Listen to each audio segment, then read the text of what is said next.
What's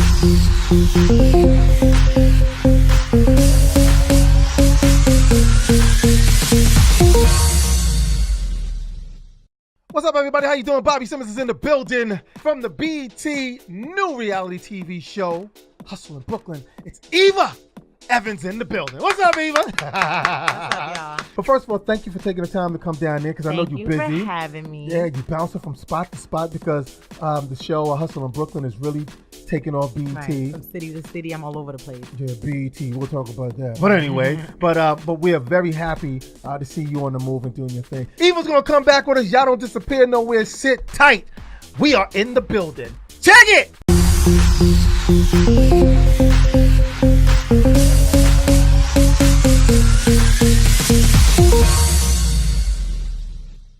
Welcome back, y'all. Bobby Simmons, Party 101.9. Thank y'all so much for joining me back here with my special guest, Eva Evans in the building. Hi.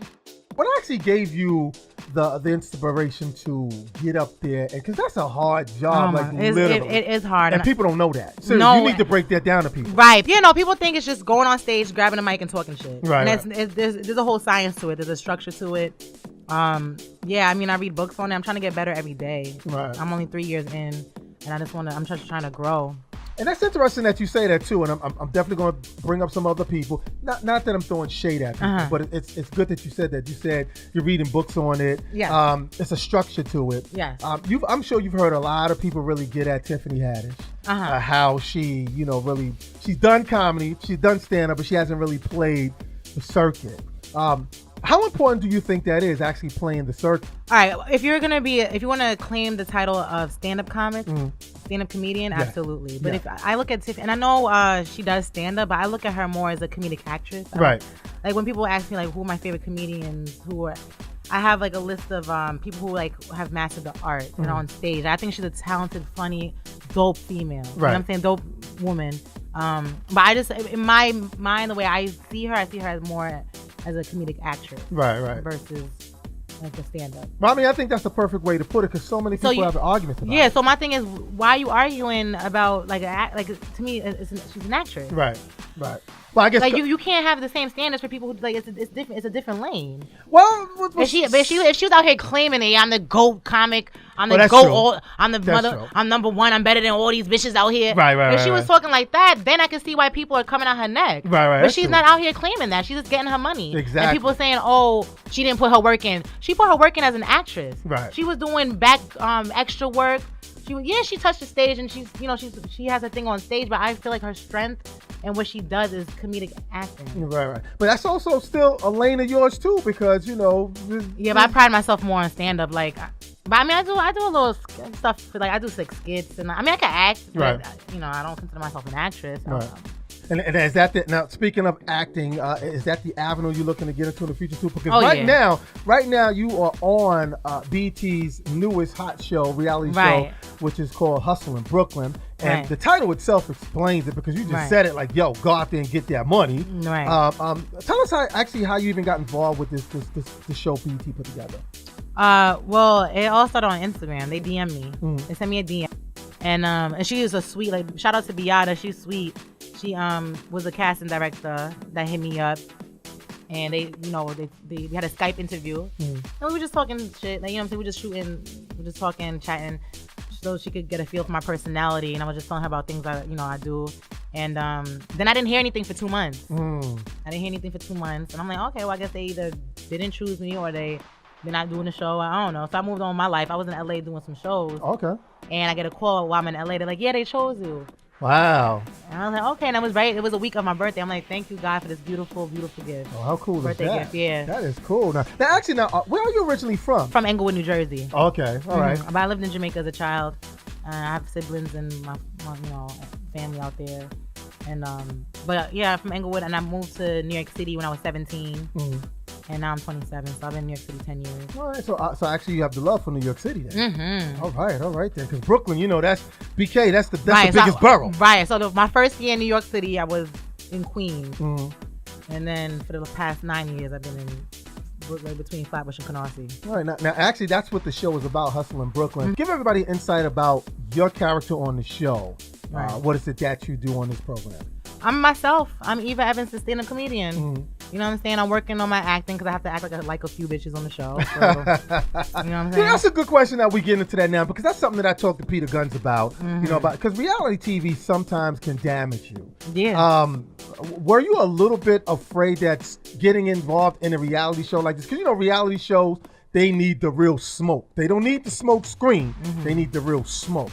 Did that make you nervous knowing that, okay, I got the phone call? Well, it's a reality show, Eva, so you know it's got to turn up real hot. Yeah, I mean, when I first got the call, I was told it's a docuseries. So I in my mind, I had something like you ever seen Rapture on Netflix? Yes. So I thought it was something like that. Like, it was going to follow an episode like following me as a stand-up comedian, and the next episode would follow a story of like another girl who's doing singing, or I didn't realize it was going to be like.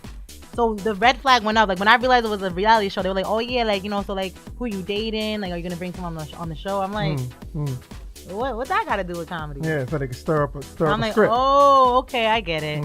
But yeah, I mean, like, it's a colorful cast.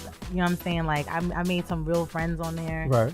I learned a lot about myself, about how and other people. You know what I'm saying? I'm working on how to deal with people who will just think differently from me. Right. Without spazzing out. I mean, I'm trying to work on my temper. Like, this show really made me realize, I'm like, oh yeah, I need to work on my temper. Really? It brought that out in you? Yeah. Well, bitches be acting up on it, huh? Bitches be acting up. Not only bitches too. Oh, the dudes there, y'all know, everybody. Trying to thug it out. I saw one episode. Oh, trust me, when the camera come on, people switch it up, and it's crazy. Yeah. And it's like when you just came to tell jokes, so you see people doing the most, you're like, oh. Right, yeah. I just came to be funny. I didn't realize y'all was doing extra shit. Right. Well, I mean, that's what you do. I mean, even well, I'm sure you know now how to be extra and work in your work of what you do in this. But and I don't want to take it away from you saying that this is not real, because obviously what's going on when you tape it is absolutely real. I mean, Ivy's my real life friend. Right. You know what I'm saying? Me and Baggy have love for each other. We support one another. Yeah, there's a lot of the show is real. But the question is when do the real stop? Because, you know, they don't stop rolling when they doing these reality shows. When does the real stop? Because like you said, you're working on your temper. Right. And when does the real stop? Because I know a couple of people who've done shows and like the real just did not stop.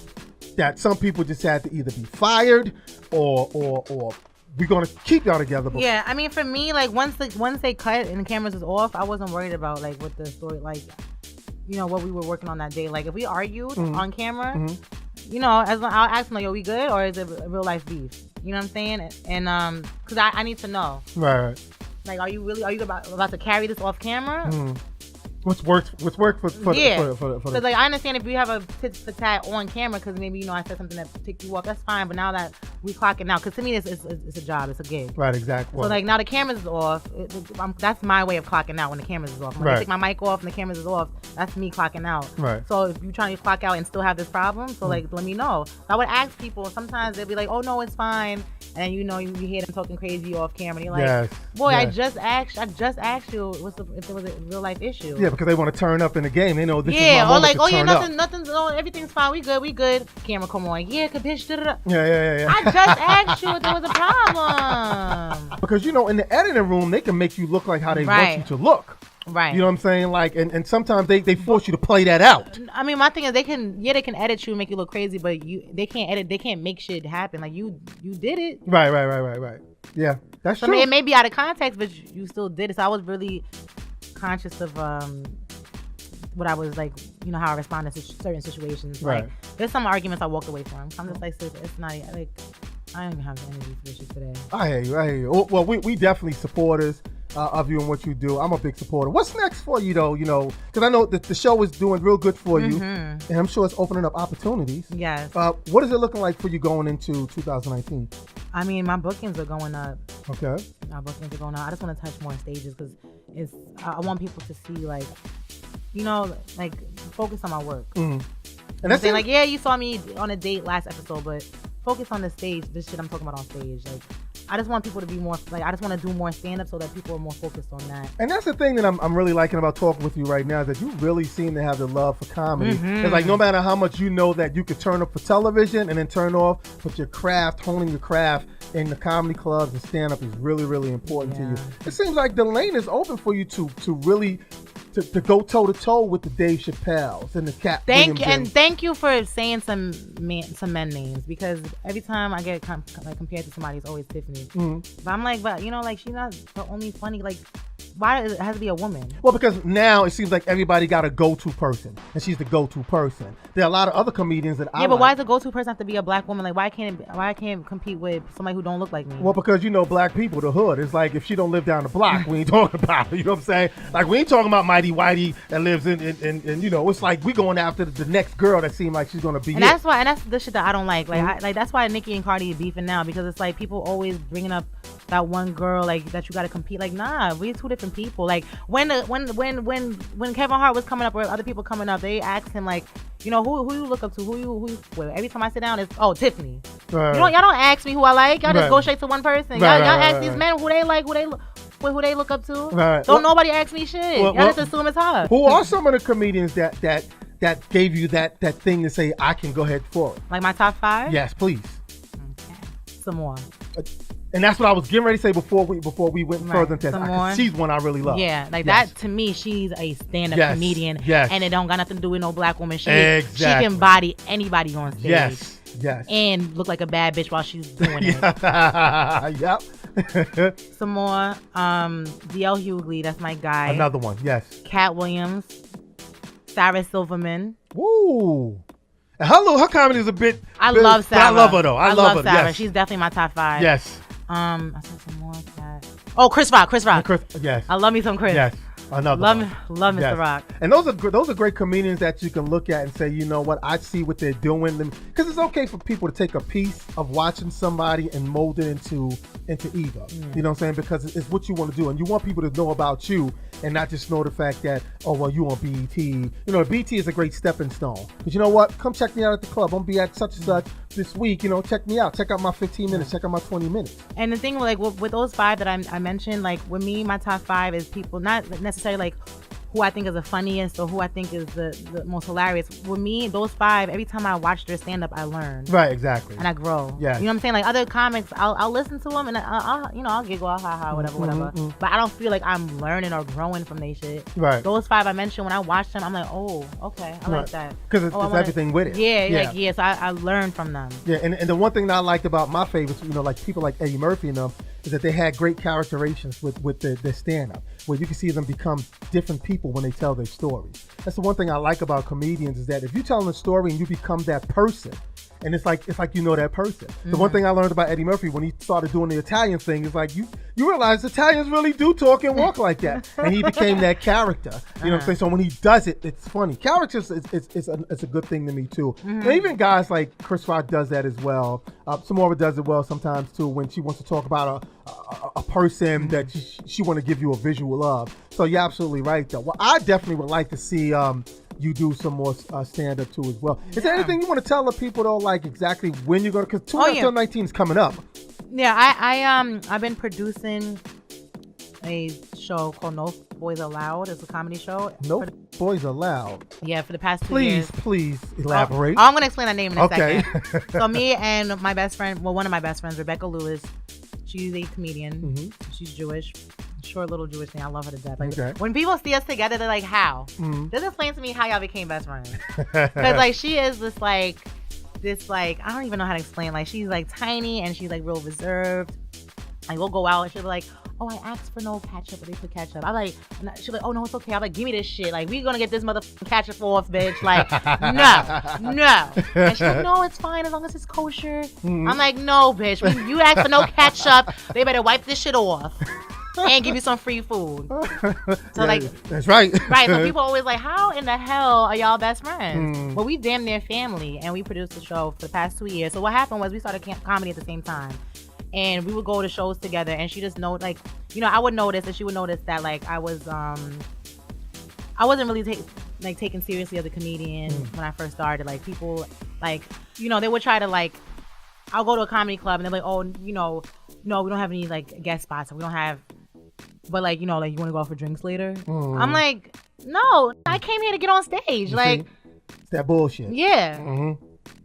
You know what I'm saying? Or be like, oh yeah, we'll give you some time, but like you can't talk about sex up there. I'm like, okay, no problem, because I have jokes that have nothing to do with sex. Right, exactly. That's fine. But 2-3 comics in, they're all men. I noticed they're all talking about their dick the whole 15. I'm like, oh, yes. You meant I can't talk about it. Okay, okay. It's that kind of game, right? So, you know, she and I, we were going to shows together. We noticed this, and she noticed me particularly, like how hard it was for me. Right. And we should start our own shit. There you go. And then I was like, what's our goal? And she was like, I don't want no boys in there. There you go. I got it now. Once you said that, I got it. And then we just named it No Boys Allowed. And we've been doing it. And we have men on our show. It's just that they are men who see women as equal. Right. See women for their talent. Like. And that's good. Yeah. So it's not like a No Boys Allowed club. Yeah. It's just no boys. Exactly. And that's something that we definitely need. I am definitely proud of you for my first time meeting you. Thank you. Knowing that the work that you do, I appreciate it, and I'm actually looking forward to lots more than just this BET show. Yeah. And like you just said, you're putting together other shows with your people. Right. I also do comedy at Rikers Island, so if you ever got locked up. Well, I'm gonna miss that event. If you ever get locked up, look out for me. I'm gonna miss that one because Rikers Island is a different place right now. Oh yeah, I do comedy for the inmates, and it's crazy because I actually have gotten recognized 2 times by people after they got released. One time I was at a club in Queens, Jamaica, Queens. The other time I was at the nail salon. right at the nail salon. It was like one time, I was in Queens. He was like, "Yo, you that funny bitch, right? You that funny bitch I saw when I was locked up." I'm like. Yeah, you all right, thank you. All I heard was funny. I'm like, at least he said I was funny. At least. Well, you know what? He said I was funny. You gotta keep your eye on them because sometimes you don't know if they're coming or if they're coming. Right. So you gotta watch them. So be careful about them Rikers Island. Like I said, they different up there now. And you just spoke about comics and people who just appreciate women comedians who are out there doing their thing. And I am one who definitely appreciate it. I love funny. If it's funny, I'm laughing. That's it. Again, if it's funny, it's funny. Exactly. Who cares what it looks like coming out? Like, who cares? And focus on the funny. Yes, and for me, like I said, characters. If someone can do different characters, it works for me. But funny is funny. I have like a couple characters I do on my. Like, really? Yeah, I have a Jamaican guy. Mm-hmm. I have a guy from Brooklyn. So the Jamaican guy name is Delroy. Mm-hmm. He's like a black, like I do like a black guy from Brooklyn. His name is Tyrell. He also raps. His name is Ty Dolla. His rap name is Ty Dolla Store. Ty Dolla Store. Then I have a Jamaican female character. She's named Shauna K. Okay. But yeah, I do characters. So you play different characters. Yeah. Will we see a lot more of that coming up on? Good. Yeah. Good. I actually want to come out in character today. I'm like, I should come out in character just like for a costume. Well, I'll let you go real quick. Have you ever had that problem with someone heckled you and you had to shut them down? Yes. All right, tell it real quick. Like, I've had people like ask me to take my shirt off. Oh, no, that's not even heckling. That's just being an ass. Yeah. You know? I mean, and that wasn't even at Rikers. That was like at a bar. You would think that would happen at Rikers, exactly, right? No. So let everybody know where they can catch you who don't know on BT. Hustle in Brooklyn, please. Every Tuesday at 10 p.m. Eastern Time, 9 Central. You can find me on BT at Hustle in Brooklyn. Or my Instagram at Eva Evans Comedy, or my website, evaevanscomedy.com. All right, there you go. Check her out as she do her thing. I am a big supporter. Thank you. Now, again, I'm looking forward to lots more coming from you. On. And when you get a moment from free time, when you're not buzzing all around the place, because, like I said, in my circle, we hear what's going on with you. Please stop by again. Please stop by again. Ladies and gentlemen, the one and only comedic Eva Evans is in the building. We'll be back, y'all. Check it!